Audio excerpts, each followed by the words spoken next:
Namaskara, Rekesh. Namaste.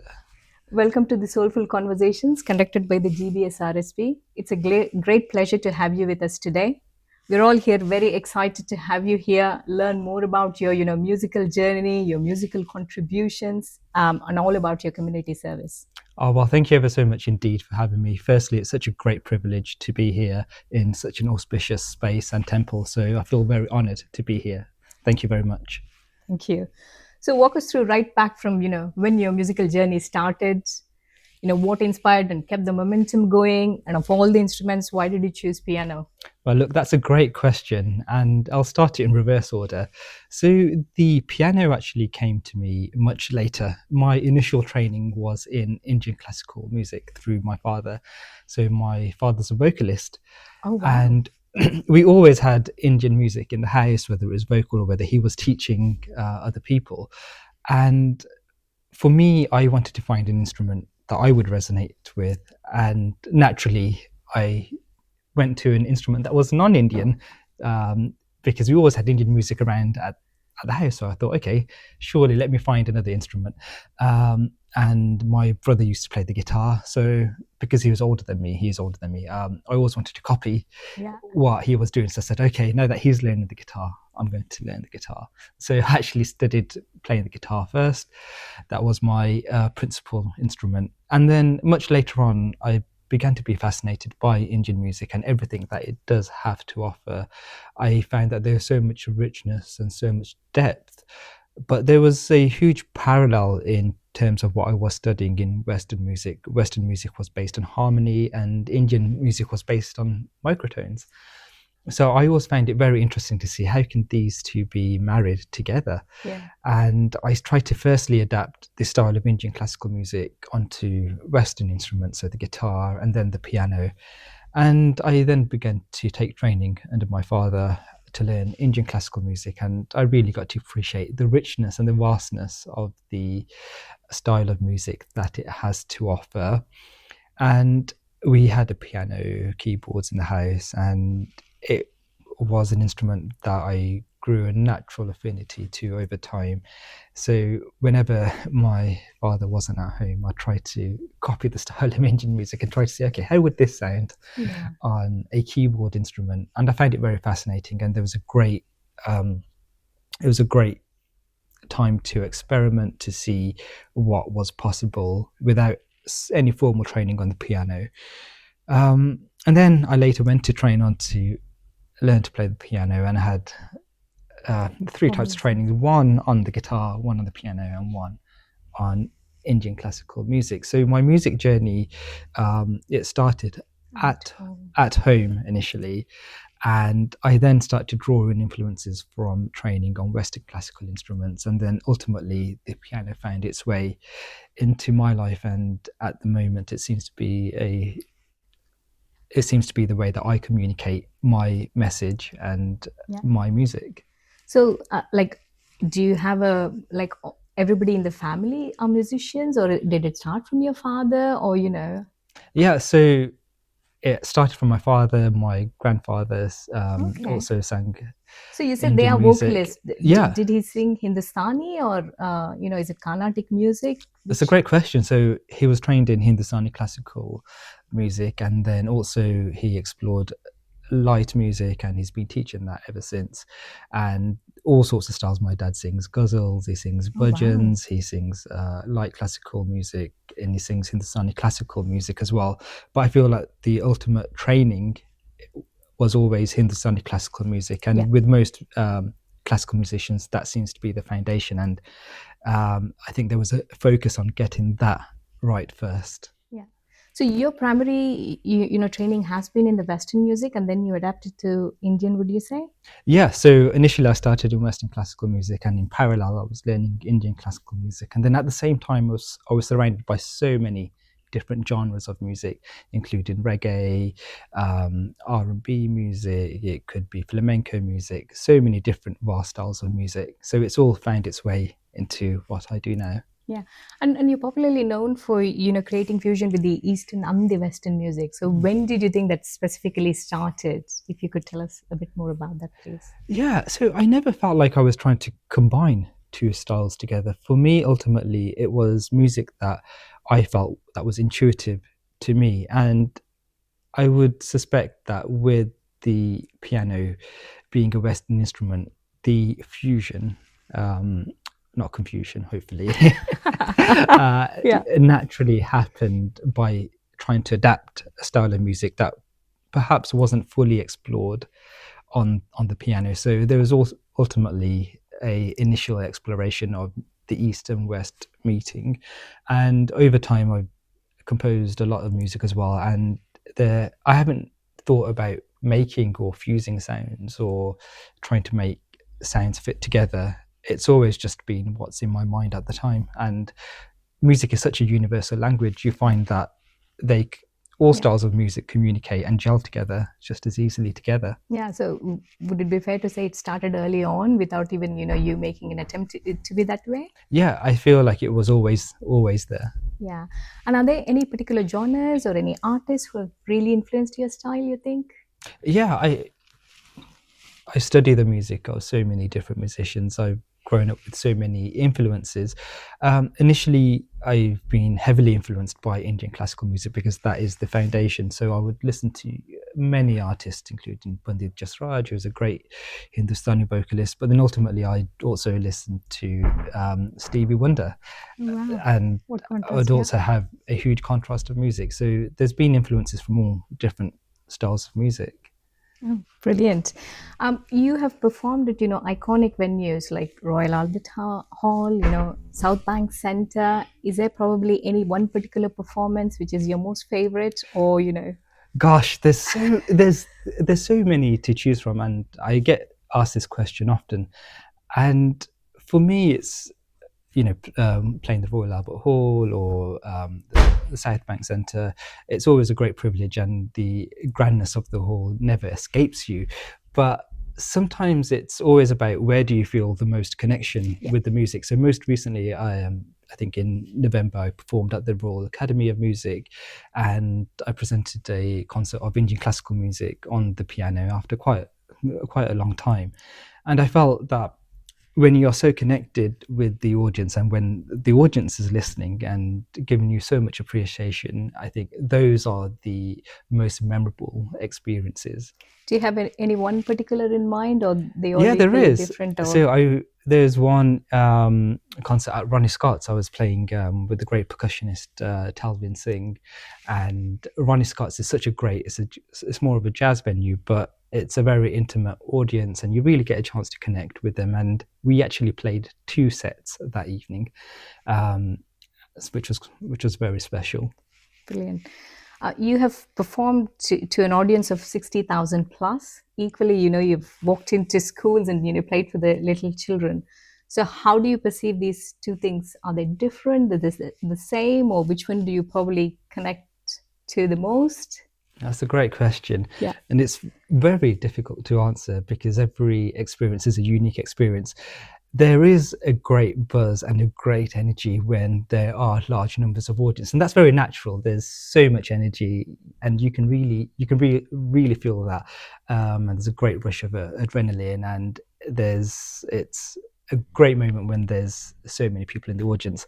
But just as equally, just the other day, I was doing a workshop, and I got the opportunity to perform in a school assembly after a long time. Yeah. And that was equally as magical, performing to young students and seeing how they respond and react to music, which is very different. And I hope that it can inspire anyone. Yeah. That's good. Could you tell us, your learnings from your collaboration with, Shankar Mahadevan and, legends like that? Yeah, well, look, I think one of the greatest privileges has always been to perform with many of my idols and performing with huge, what I call Bollywood rock stars. Yeah. People like Yeah. Shankar Mahadevan. It's a learning experience, and I sit there in appreciation and in awe. But one thing that I've learned, most importantly, from a lot of the artists who I consider to be legendary, is that there's a level of humbleness and they make you feel very comfortable and at ease. And it feels very much like you are making music together. So it has never felt like there has been one person in the forefront, and I guess that's a incredible skill which they are gifted with, to make everyone feel as equal and to bring the best out of every musician on stage. And I feel when you can do that, the best music is produced. Yeah, and probably that's why they're called legends, right? Indeed, absolutely. Yeah. You have received, British Empire Medal. You are the brand ambassador for, Future Talent, which is a musical charity. How do you perceive this, recognitions, and do you feel that you're a lot more responsible having such recognitions, and you feel more urged to give back to the community? How do you, perceive these things? Absolutely. I think it is Yeah. a responsibility and it is a huge privilege and a huge honor. But I very much do feel that as musicians, we are there to be of service. And I feel that if you can make music, and if you, whatever skill, I feel everybody's gifted with a different skill. If you can spread that as much as possible, that's the best thing you can do. Working with Future Talent, which is an incredible charity which supports disadvantaged children from across the UK, especially from those in low income from low income backgrounds. You actually get to see the confidence that the opportunities that these charities provide to those students. Similarly, being recognised, whether it's through awards that I've been very lucky to have received, there is a sense of responsibility of wanting to do more. It's a point of encouragement. Yeah. And if you were to recollect back in 2023 when you received the letter of, British Empire Medal, what did that feel like? Well, it's quite a moment to see a letter with a royal seal through the door, and to open it to think, oh my God, what's in here? Yeah. So it was definitely a special moment. Yeah. Yeah. I'm sure you'll cherish that for the rest of your life. Absolutely, Yeah. indeed. If you could please tell us a bit more about, your debut album, Beyond Roots, what inspired that? Oh gosh, yeah. So I think I Yeah. recorded that album quite a long time ago, and for me, it was quite special to produce my own album and my first debut album of just classical Indian ragas on the piano. And we were very fortunate to record that in a brilliant concert hall. It gave me a great opportunity because usually when you perform concerts, you perform them for an audience. This time around, there was no audience in the room, and I was performing essentially to an empty audience, but Yeah. you could almost hear the nuances, and you would listen to the music in a different way. So when you are performing a concert, you respond to the audience, and the audience is very much a part of the music. Recording this album, I was responding to the sound of the piano, and that was a great experience, being able to record and listen to the music in a different way, knowing that it's also being recorded as well. It's a great experience. Very different experience. Yeah. Yeah. Tell us a bit about, Avartan, your release in 2018. It got you to the second place in the iTunes music world. So what was different about that, you think? So that was a completely contrasting album. There was one album that I did, pure Indian ragas on the piano. And then there was an album which I was doing, which was with the violinist from the BBC Symphony Orchestra at the time, and a great percussionist, Alok Burma, and John Garner, who was playing the violin then. Yeah. And we were essentially experimenting with our music. We were really seeing what is possible if we took the sound of our instruments out of context. So we had a violinist performing Indian music, I was performing jazz music, and the tabla player was performing percussion styles from around the world. And we'd essentially get in the studio and we just spent hours and hours recording music, and we finally came to a selection of tracks which turned into an album called Avartan, which means cycle. Yeah. Oh, fantastic. If you were to give us a bit more insight about your recent symphony piece, which we were briefly talking about, it had 200 plus artists. So if you could tell us about the preparation and the piece itself, please. Yeah, so the Commonwealth Symphony was a piece of music. It was commissioned by the Queen Elizabeth II Commonwealth Trust. And it was a piece to really celebrate the music from around the Commonwealth. The composition is a composition that I wrote, and it was performed by the City of Birmingham Symphony Orchestra, along with a number of musicians representing sounds from across all 56 Commonwealth nations. I think one of the most interesting thing about doing that, again, I never felt like it was music. The music found its way quite naturally together, and I felt like it was a symphony of sounds.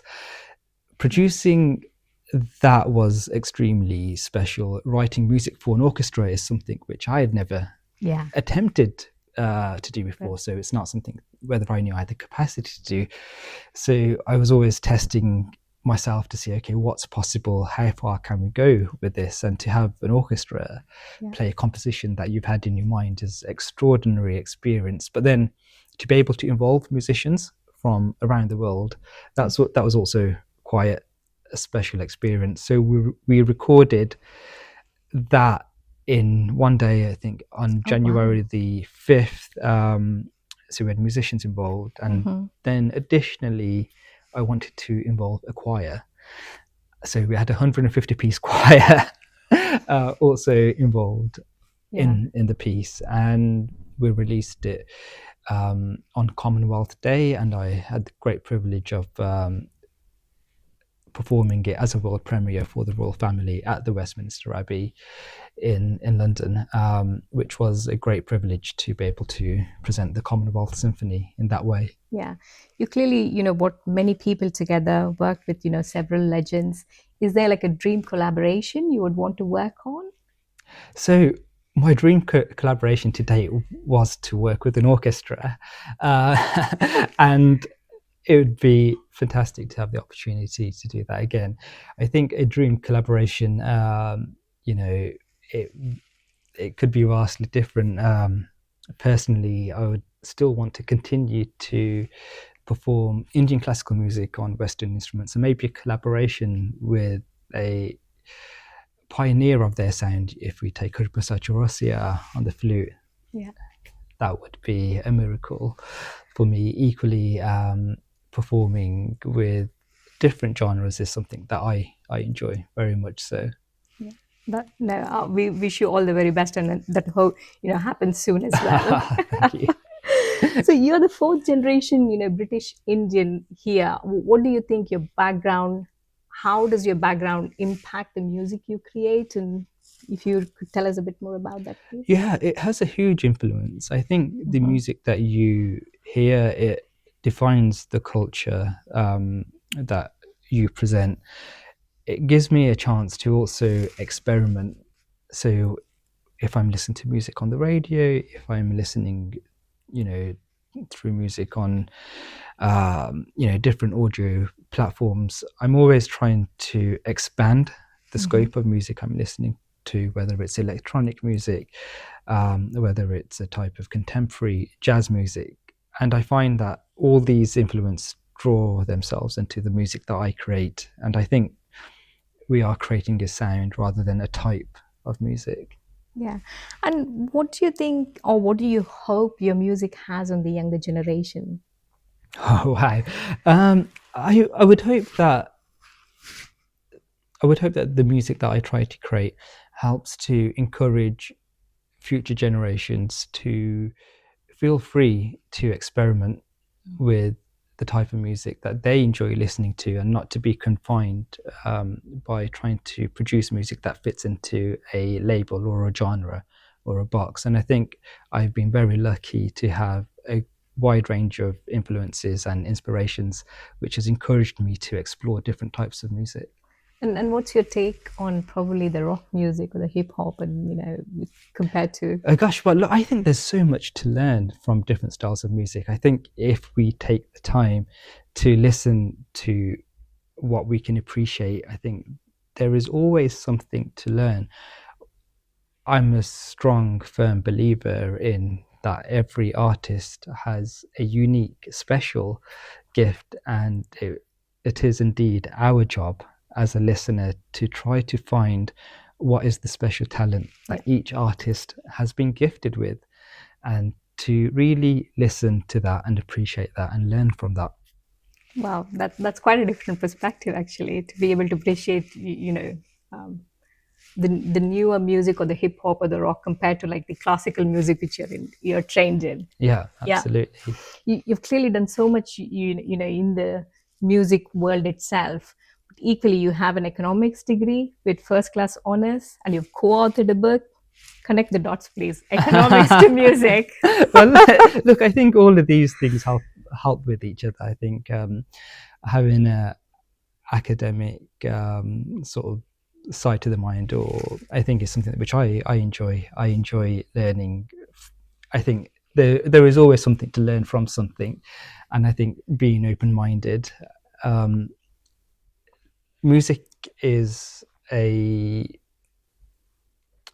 it's almost a combination of your surroundings, Yeah. and I think the more diverse of thought that you have, the more you can learn from other people, whether it's in philosophy or whether it's through science, through economics, or through maths. Um, these all find a way into your music. I think there is no straight path to making music. Yeah. And was there any particular fascination about choosing economics, or, you know? I think I've always enjoyed maths, so Okay. it's probably why. Wow.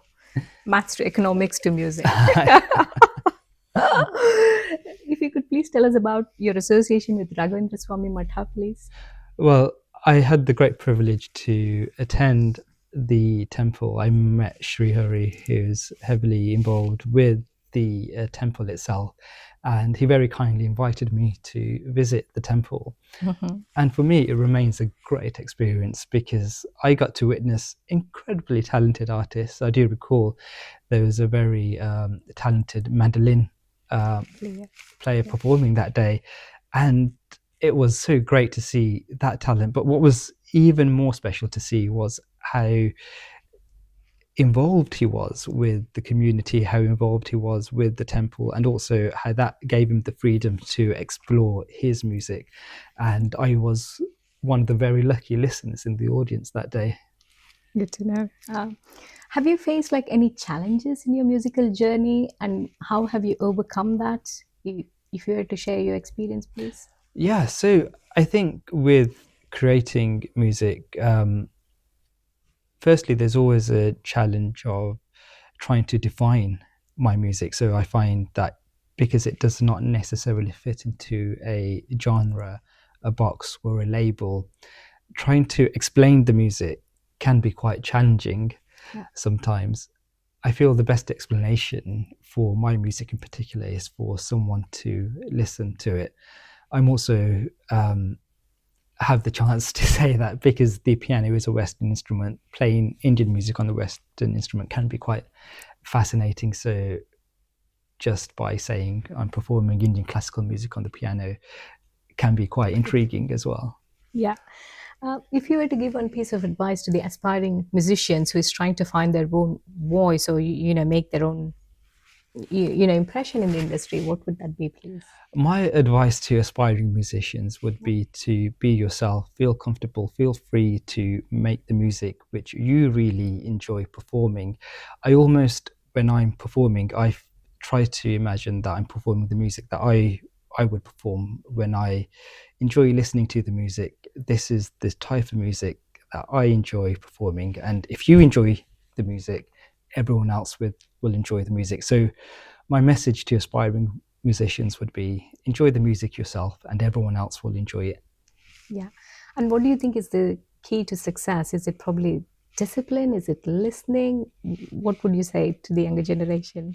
Oh, well, look, I think success can be viewed and perceived differently. I think if you are able to enjoy your music and you find peace and happiness through your music, I think that is the biggest reward. Fantastic. That's really good to know. And if you were to tell our audience about, what you're currently working on, what we look forward to, getting from you, Well, please. my next big project is a concert which I'm performing at the Queen Elizabeth Hall at the Southbank Centre, which will be on July the 2nd. And it's a concert bringing the music which I've performed with a number of collaborators over the years and bringing them to the stage for one big concert on July the 2nd. So I do hope everyone can join that concert. Excellent. We wish you all success Oh, there. thank you very much. Yeah. So we learned so much about, the musician Rekesh, the economist Rekesh.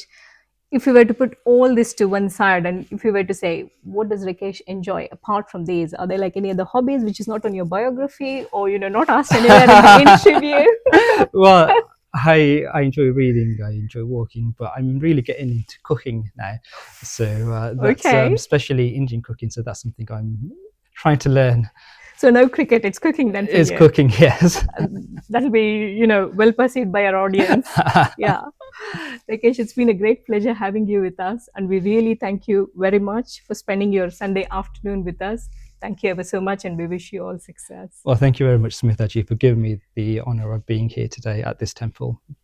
Thank you. Thank you.